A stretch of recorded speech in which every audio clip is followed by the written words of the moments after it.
에스콰이어 스루프 타임즈 2024년 5월 9일자를 진행하도록 하겠습니다.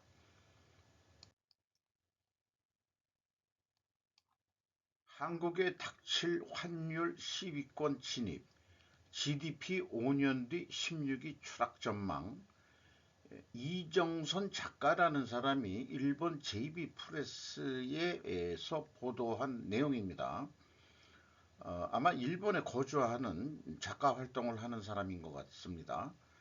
일본에서는 하락세가 보이지 않는 앵화 약세에 전전긍긍하는 사람이 늘고 있는 듯하지만 앵화의 결합이 심화되고 있는 한국의 원화 환율도 엔화와 마찬가지로 기록적인 초하락세를 나타내고 있다.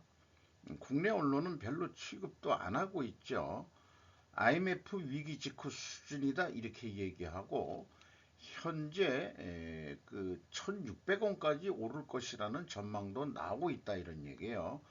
그래서 거기다가 한국 경제는 환율 상승에다 고유가 고물가의 삼중고를 겪고 있다.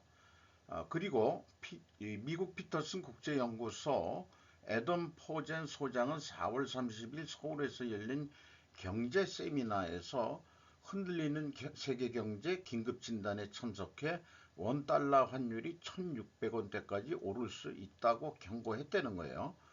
2025년 미국의 통화 긴축 사이클이 재개되면서 달러의 추가적인 상승 압력이 가해질 것이라는 전망을 또 제시를 했습니다.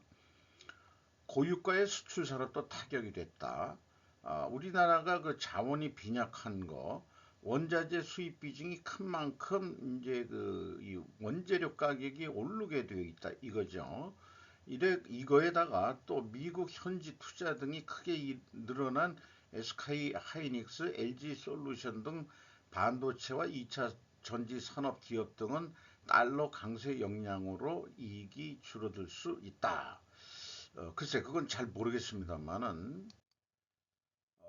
물가 상승으로 국민들만 충만돼 있다. 대파 사건 이런 얘기도 있는데 그거는 생략을 했고요.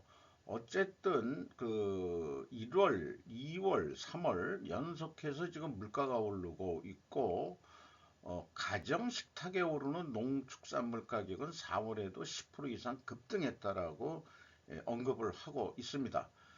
따라서 국민이 체감하는 물가 상승률은 정부 통계를 훨씬 웃도는 수준이 되고 있다. 이 같은 이상한 물가 급등은 4월 10일 치러진 총선에서도 경제무능 윤석열 정권에 대한 심판 여론으로 이어졌다라고 이렇게 얘기를 하고 있습니다.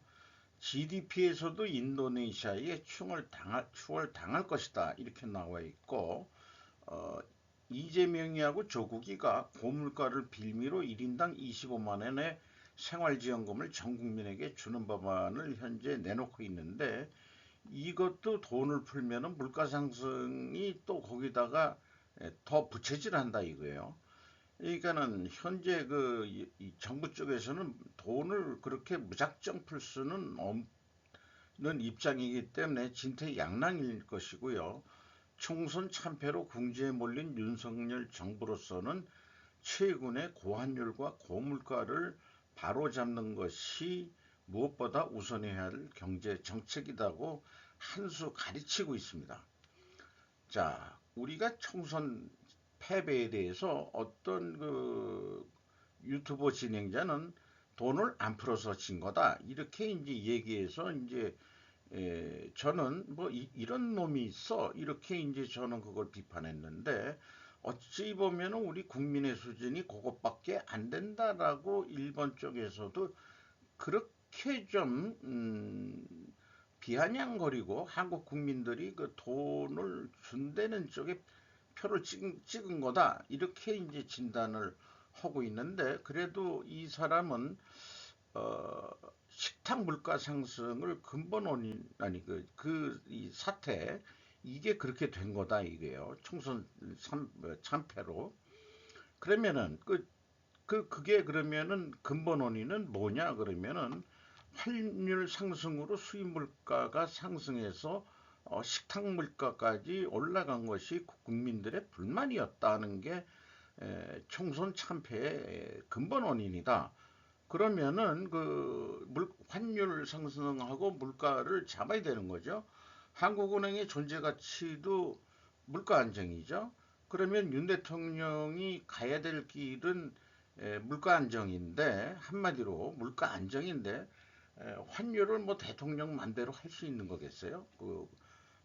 앵화하고도 연결이 돼 있고 뭔데 물가 안정을 그러면 어떻게 이룰 수 있겠냐? 그러면은 현재 그 브레인으로 되어 있는 최상목인가 뭐 머신인가 그 친구 경제부총리 그다음에 뭐 산업통상자원부 장관도 있고 이렇게 되는데 브레인들이 에, 그만한 역량이 있냐? 그거 잘 모르겠어요. 대통령이 뭐 검찰총장 출신이 뭐 경제를 알겠습니까? 그 참모들이 똑똑해야 뭐가 대통령질도 해먹는 거지. 이런 생각이 들어가는데 좀 뭐 그 경제부총리나 기획재정부 장관이나 산업통상자원부 둘을 그리고 이번에 뭐 기껏 만들었다는 게 민정수석을 다시 만들었다는데 민정이라는 게 이제 그 민간에 대한 여론 이런 거 아니에요? 그러면은 그 물가 때문이라고 진단이 나와야 될 거다 이런 얘기죠. 어쨌든 그것이 근본 원인이라면 필연적으로 나타날 또 현상들은 수출 기업의 수익성 약화일 것이다. 1사분기에 뭐 돈 번 데도 있지만은 많은 기업들이 뭐 이 GDP가 뭐 1.3% 상승했다라고 나와 있지만은 그건 잘 나가는 기업도 있지만은 상당히 안 되는 기업들이 더 많다 이게 비중이. 저도 그 영업 잠정 실적을 쭉 그 코스피 업체들 걸 쭉 봐왔는데 아무래도 그 영업이익이 내려간 쪽이 더 그 비중이 높습니다. 그런 상황인 것 같습니다. 자, 이런 상황인데 물가를 어떻게 잡을 거냐? 한국은행장도 좀 고민 좀 해가지고 뭘 해야 될 거 아니냐? 물가를 잡는다 그러면은 일반적으로 시중에 풀린 돈을 끌어들이는 거가 은행에서 할 수 있는 그 정도죠. 그 다음에 이제 금리 가지고도 뭔가 해볼 수 있을 거예요. 금리. 금리가 3.5%인데, 금리를 내리면은 좀 경제 활성화를 좀 할 수 있지 않겠냐지만 그것도 지금 마음대로 못 하고 있고, 뭐 그런 상황인 거죠. 참 정치 경제 해먹기 어려운 상황입니다, 지금. 그런데 제가 건방지게도 우리나라 그 물가는 뭐 제가 어떻게 알겠습니까만은 중국이요 노동 생산성의 시대는 같다는 것을 깨달아야 한다고 좀 분수 높게 제가 제목을 달아봤습니다. 단위 비용 감소가 반드시 비용 절감은 아니다.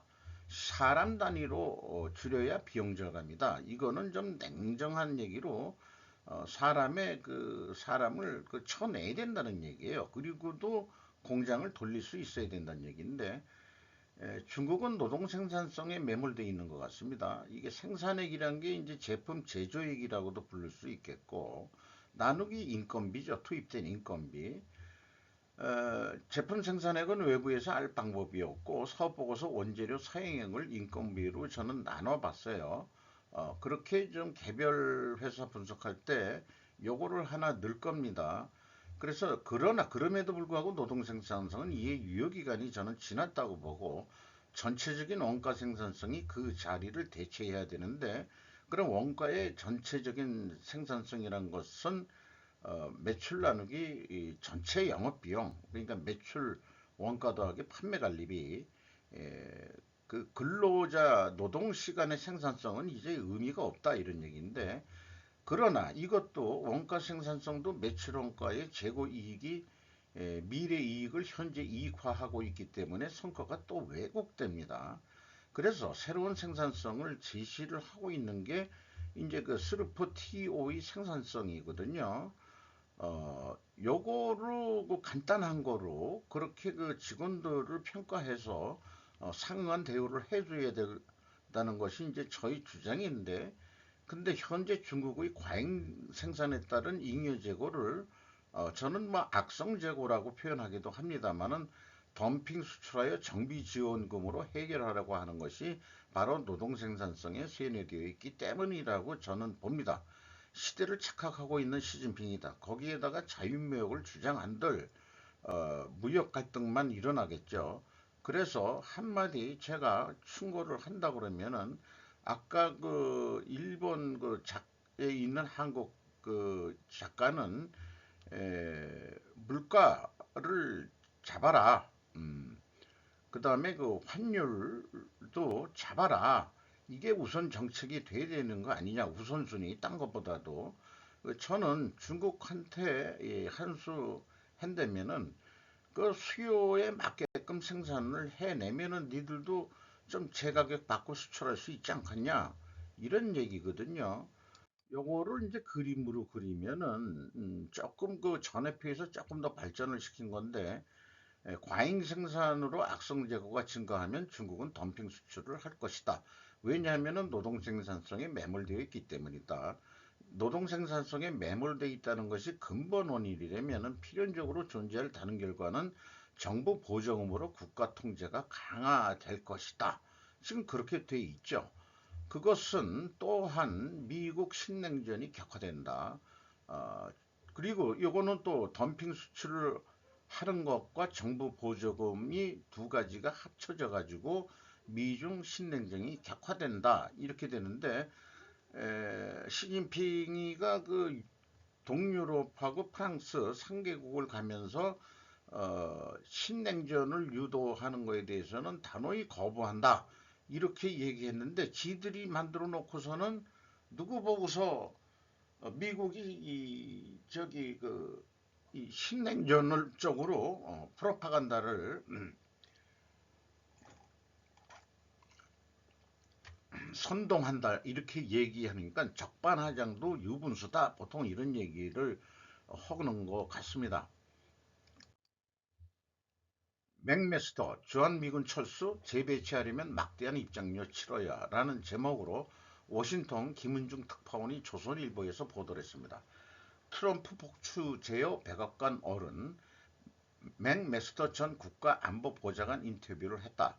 우리도 뭐 그 트럼프가 타임즈 인터뷰에서 한국이 무임승차한다, 미군 철수한다, 이거에 이제 다들 뜨끔해가지고 뭐 이 미국의 유명 인사들을 인터뷰하고 뭐 그런 일이 벌어진 거네요. 어쨌든 이 사람은 뭔 얘기냐? 미국을 위해서라도 한국의 미군은 스스로 주둔해야 된다는 방향 쪽으로 그렇게 돼 있고, 그럼에도 불구하고 기자는 대선을 놔두고 미국 내에서 다른 나라 일에 손을 떼자는 여론이 크다고 전하고 있고, 개인적으로는 트럼프가 문재인 전 대통령보다 윤석열 대통령과 케미스트리, 케미가 맞는다 뭐 이러냐고, 화학 반응이겠죠.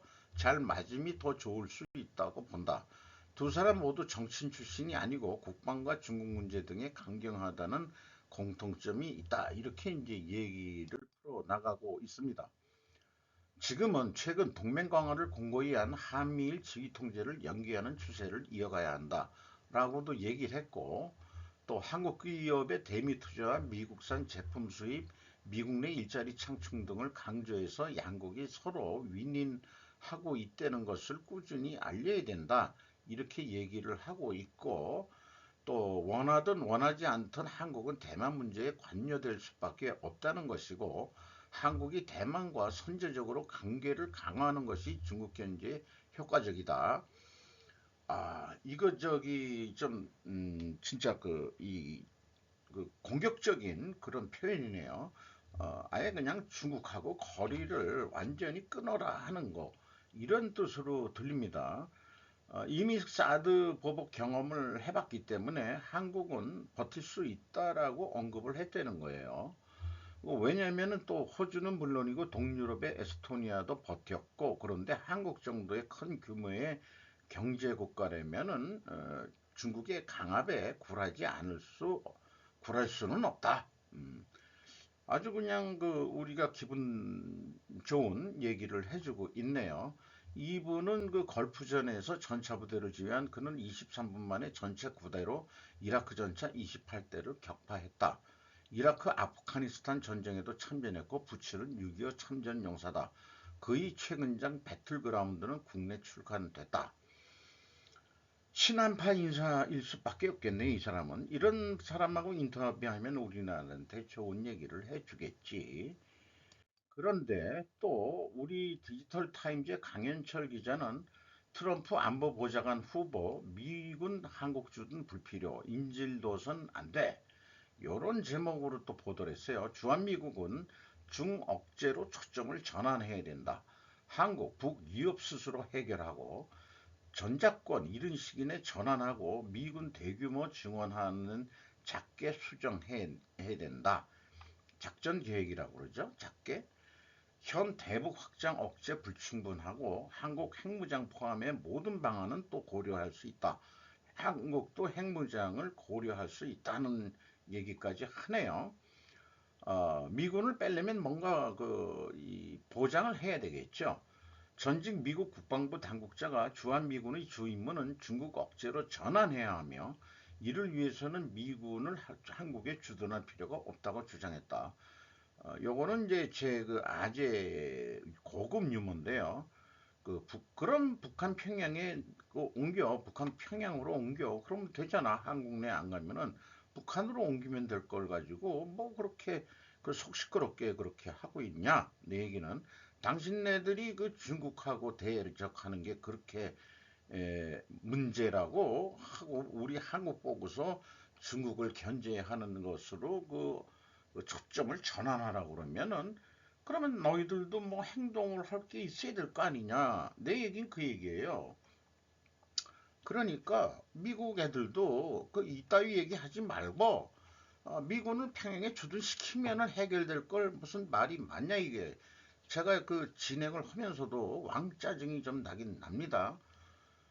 전직 미국 국방부 요건 했고 요렇게 했고 한국은 북한을 상대로 자국을 방어하는 데 있어서 주된 압도적인 책임을 져야 한다며 미국은 북한과 싸우면서 중국과도 싸울 준비가 된 군사력을 갖고 있지 않기 때문이다. 이 친구는 이제 군 출신이 아니니까 뭐 너무 뭐 학문적인 얘기인가 이런 것 같이 얘기를 하는데 미국이 한국을 버려야 한다고 말하는 게 아닙니다. 대만이 중국의 공격을 받을 경우 우리가 한국에게 대만 방어에 직접 참여하라고 요청해서는 안 된다고 생각하면서도 한국군은 한국에 대한 직접 공격을 방어할 준비를 해야 한다. 만약 중국이 한반도에 직접 개입하면 그때는 미국이 지원하러 갈 것이다. 미군이 철수하더라도 그러면 된통 얻어 터진 다음에 들어와야 6.25 때처럼 뭔 얘기를 하고 있는 건지. 그래서 그 전쟁 억제를 위해서 한국의 핵무장을 배제하지는 않는다. 뭐 이런 또 합리적인 의견도 얘기가 나오고 있어요. 그는 미국의 최대 안보 위협은 중국이며 미국이 소아시아에 집중하고 다른 지역에 대한 개입은 최소화해야 한다고 주장해 왔다라고 소개를 하고 있습니다. 저는 일찍부터 반중 한국의 주적은 중국으로 설정하라고 국방백서에 쓰라고 여러 번 얘기를 했어요. 왜 그러냐? 한국이 정권 바뀔 때마다 양다리를 걸치는 아새끼들이 많으니까 미국으로서는 왕 짜증나 죽겠다 이게 미국 애들도. 그러니까 아이 철수해버려. 그리고 국방비 안 내그잖아. 저기 미군 주둔비 안 내잖아. 철수해버려. 이렇게 그 말이 나오는 거다 이게. 그러니까 트럼프도 만약에 대통령이 된다면은 그거 지금 한국이 양다리 작전에 뭐 저런 새끼들이 있어. 이렇게 볼 거다 이거야. 그러니까 불만의 표출이다. 저는 그렇게 봅니다. 음. 어떤 무슨 저기 중국 대사했던 애들은 무조건 중국하고도 우호적인 관계를 뭐 계속 유지하고 경제 교류를 해야 된다. 뭐 이따위들 얘기를 하고 있는데 지금 신냉전이라도 어느 편에 확실히 서야 된대도 그걸 모르는 나이들 처먹고 뭘 배웠는지 모르겠어요. 미국 한 조선과의 군한 협업 필요, 힘받는 HD 현대중공업, 하나오션, 한영대 기자가 헤럴드 경제에서 보도를 했습니다. 헤리티지 재단에서 계약 체결 지원했고 중은 갈등, 일 건조 능력 뒤처져 한 건조력으로 의회 요구치 충족시킬 수 있다. 국내 기업 해외 군함 수주 경험 보유하고 있다. 미국은 원칙적으로 미국의 비밀 때문에 미국 내에서만 그거를 유지보수 MRO라고 그러는데 여기 있는데 그런 등등이 있는데 그러면은 그 미 해군 장성도 와가지고 하는데 한국한테 맡기되니까 미안하지만은 미국 조선소 몇 군데 좀 인수를 해서 거기서 그냥 해주면 안 되겠느냐. 그러면은 또 일자리는 또 미국 애들이 들어오는 거 아니에요? 관리자는 우리가 간다고 그러지만 말들 잘 들을지 또 잘 모르겠습니다만은 요게 이제 카를로스 델 토로 미국 해군성 장관도 그런 얘기를 했죠. 거제도 방문 답사를 하고 깜짝 놀랐다. 뭐 이렇게 얘기하는데 미국은 현행법상 안보를 이유로 해외에서 함정을 건조하는 것을 금지하고 있다. 이런 얘기고 또 우리나라는 뭐 이렇게 또 외국에 이 군함을 판 실적도 있고 하나오션은 잠수함을 또 수출한 유일한 회사라고 이렇게 소개를 하고 있습니다. 요거는 현대중공업이 어, 건조한 정저대항한 시운전 모습이고 요거는 하나오션이 건조 중인 장보고 3 배치 에, 2 잠수함 모형이라고 이렇게 소개를 하고 있는데 정작 우리 H현대중공업하고 하나가 2차전 명예훼손 고소 중입니다. 우리들끼리 싸우고 자빠졌네요.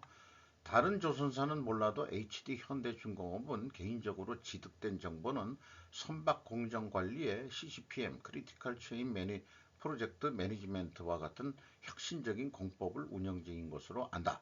어쩌면 대비적인 사항일 것이다. 알려지기를 곤란해한다. 자기네들의 비법이니까. 슬프 분석의 필자는 저는 이미 초킹을 암시했다는 말씀 정도 드리겠습니다. 기약 없는 의료 공백, 외국 면허 의사로 채운다. 요거 예상됐었던 얘기입니다.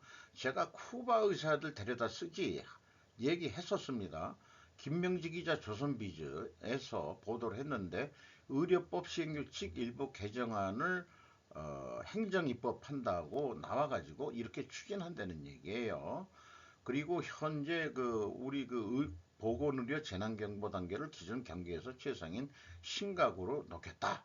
그래서 입법 예고를 했다. 이런 얘기인데 윤 대통령의 의대 정원 증원 정책은 아마도 신의 한 수가 될지도 모른다. 북한은 더욱 외톨이가 된다. 이런 표현을 제가 하는 얘기는 2월 15일 날 외교부가 한쿠바 전격 수교 대사급 외교관계 수립에 합의했다라는 뉴스가 나왔었죠. 지금 북한하고 그동안에 이 쿠바는 아주 그냥 짝짝꿍이 잘 맞았는데 이게 이제 쿠바가 변한 거예요. 왜냐? 국민들 먹여 살려야 되니까.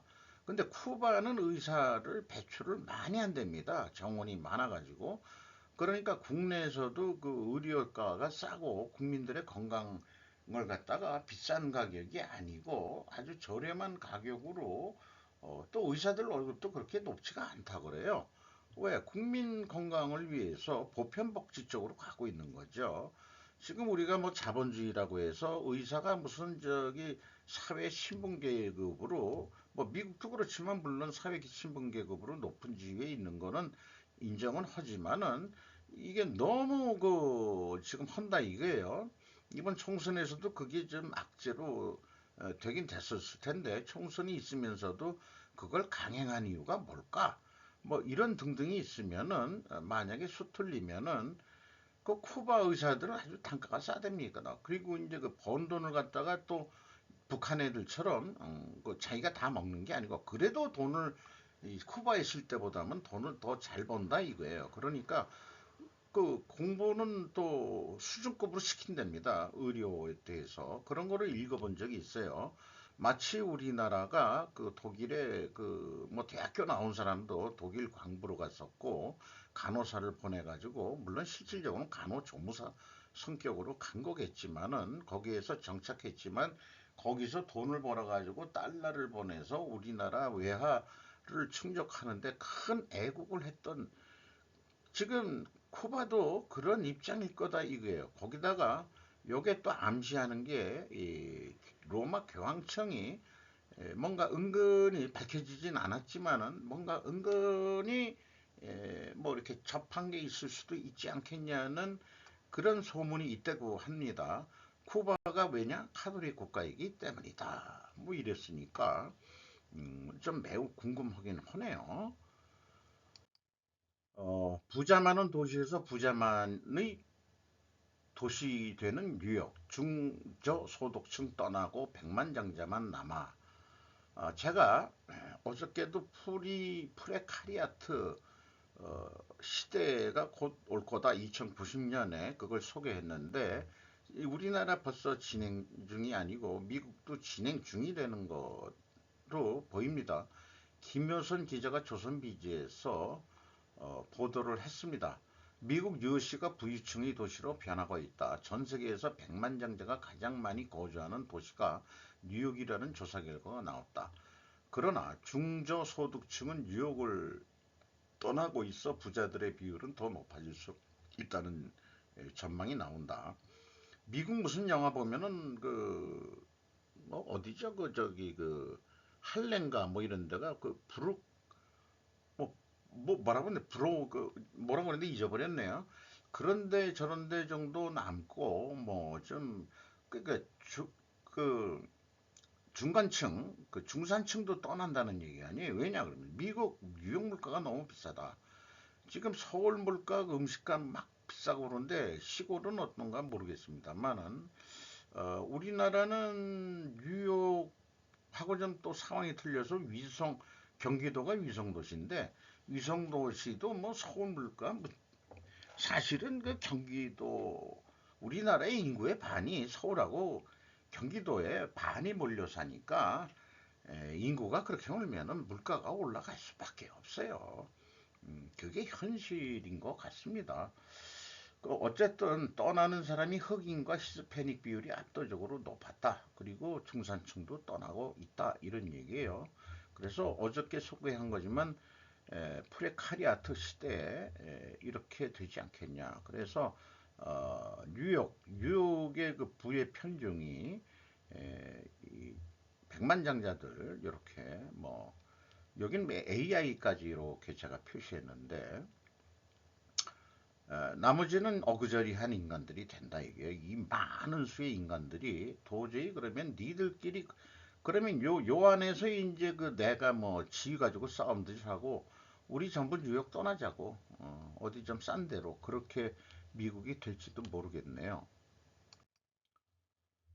K농업에게 수혜국에서 공여국으로 사람을 살리는 쌀 10만 톤 출항 시작. 이거 이미 또 한 번 뉴스가 나왔던 건데 실제 이제 선적이 되는 모습으로 해가지고 우리나라가 UN WFP 식량 지원 프로그램 참여해가지고 매년 5만 톤을 기부해 왔는데 올해부터 공유량을 10만 톤 2배로 늘렸다. 우리가 뭐 물가가 오르고 뭐 하지만 쌀값은 뭐 비싸게 한다 그래도 요즘은 쌀을 또 많이 안 먹으니까 충분히 이렇게 또 내보낼 수는 여러 건 될 거예요. 한 260만 명 역량을 지원한다. 이렇게 좀 하고 있는데 뭐 뉴스거리가 될 만도 하겠죠. 원조 출항 기념식을 군산항에서 역사가 있는 일제시대 때 우리 그 한국의 쌀이 일본으로 반출되는 항구가 군산항이었죠. 거기서 일단 뭐 역사적인 의미도 있을 것 같습니다. 이 뉴스는.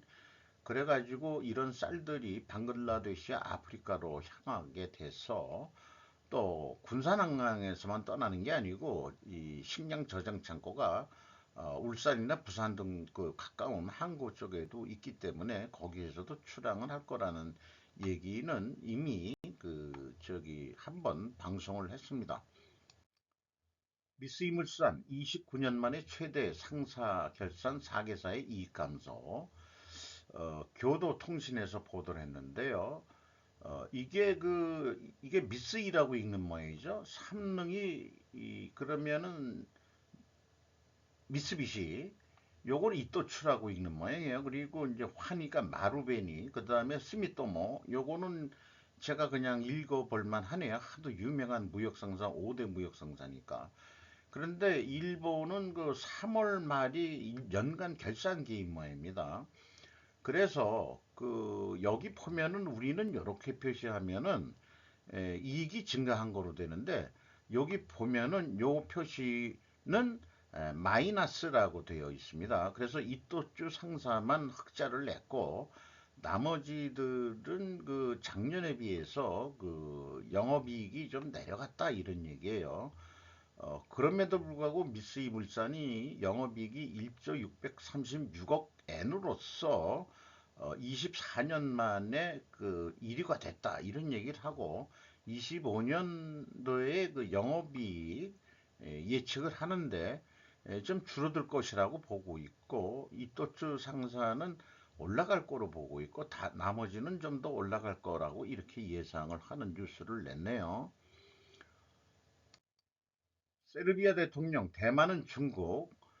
저건 시진핑이가 그 세르비아 그 옛날에 그 저기 그 뭐 그 이 아주 아픈 전쟁터였죠. 네.